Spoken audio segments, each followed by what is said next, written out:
అన్నట్లు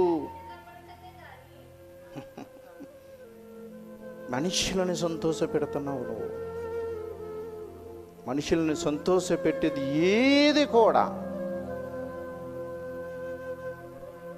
మనుషులను సంతోషపెట్టువారు చెయ్యునట్లు కంటికి కనబడుటకే కాక,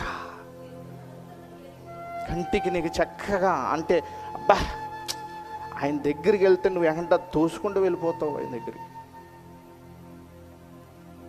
నీలో నివసిస్తున్నాడు ప్రభు, పరిశుద్ధాత్ముడు నీలో ఉన్నాడు. నీ ప్రార్థన ఎలా ఉండాలంటే మనిషికి అంగీకారంగా ఉంటుంది ప్రార్థన కాదు, దేవునికి అంగీకారంగా ఉండాలి, దేవునికి ఇష్టంగా ఉండాలి, అయిష్టంగా ఉండకూడదు. అలా ఉంటే అది ప్రార్థనే కాదు. ఎందుకంటే ఇది విని మీరేం చేయాలి?